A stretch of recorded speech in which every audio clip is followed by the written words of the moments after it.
Ndabashuje mwese inshuti zanjye abankurikira kuri kanali yanjye, hashize igihe kinini ntabavugisha. Uyu munsi ni umunsi udasanzwe, umunsi twizihizaho Mutagatifu Vestina.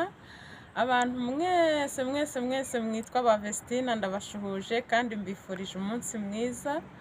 Murabona hano hari umucyo mwiza, ndabasuhuza mpagaze hano i Paris. Murareba ahantu heza cyane, hari ahantu twese dukunda gutemberera. Rero nagira ngo mbifurize uyu munsi, umunsi udasanzwe.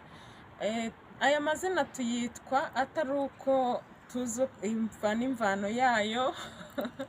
Ubwo rero nagira ngo mbasangizeho akantu gatoya ka Mutagatifu Vestina.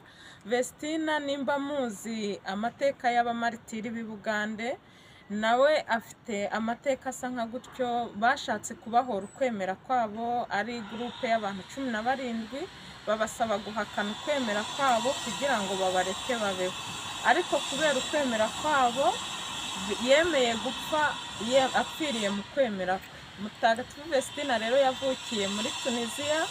Amazina tuyitwa kubera hari ibyo abayiswe mbere batanzeho urugero, natwe rero tubigiraho. Niyo mpamvu mbasangiza ku kantu gatoya. Dushobora kudapfira Imana batwishe, ariko dushobora natwe kuba intwari mu bundi buryo.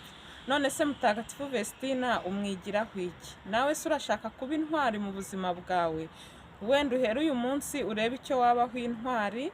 Namwe mwese mwifuza kuba intwari mu buzima bwanyu, muba intwari, muba abahamya b'urukundo rw'Imana, mwerera imbuto bagenzi banyu. Icyo nicyo mbifurije kuri uyu munsi. Nawe niba ushaka kumenya amateka ya mutagatifu wawe, watwandikira ukatubwira tukagusangiza.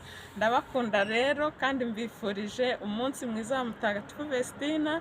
Mutagatifu Vestina udusabire natwe kandi tuzaba intwari mu buzima bwacu, tuzagusangaho tuzishimana iteka mu ijuru.